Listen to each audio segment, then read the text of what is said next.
Good morning, Betchay. May muta ka pa? Kay, may muta din si Mingkay. Nakapikit yung isang mata.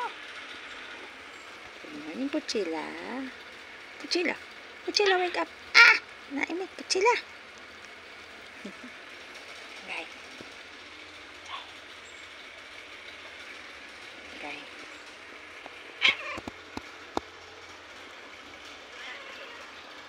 Huh? No? No? Ga.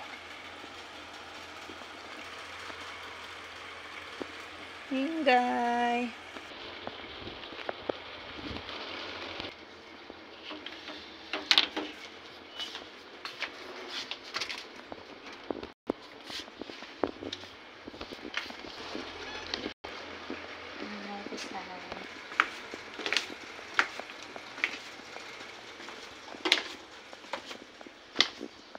Good morning, Mima. Good morning, Yalika.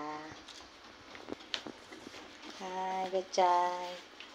Hello, Ming. Huwag mag-away. Away kayo aga-aga. Puchi! Tama na kayo? Mima! Bakit mo sinapak si Mingay? Hindi kayo na ano ni Mingay, ha? Bad yun, bad. Bad, ha? Napak, ha? Betchay, sa lababo ka na naman umihi. Bakit ba?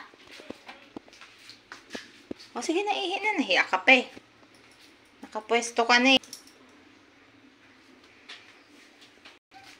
Kakain na ba? Yan kasi pwesto niya eh. Yan pwesto niya pagkakain. Ay, naku, ba't nag-aaway kayo? O, dito naman si Pochi. Mingay, akit na. Dito na kakain na. Kat. Ay, talino talaga. Tapos yung tatlong mag-iina dito yan sa baba. At kumakain na nga po. Again, dito ang pwesto ni Mingay. Dito si Betchay. Dito si Pochi. Pero, lagi siyang ganyan. Hindi niya type yung ulam. Kain na, Pochi! Kailangan pandagdagan yan para kumain siya. Dali na, dinagdagan ko na. Ano pang gusto mo? At dito naman po yung mag-iina ni Mima. Kumakain si Mima, si Bipor, si Nelika. Oo, Bipor. Ayun sa'yo, oh. Hindi mo pa nga ubus eh. Ano gusto ni Pochi? Special na ulam. Hindi niya type yung chicken champ. At nakumbinsi na nga po natin kumain si Pochi.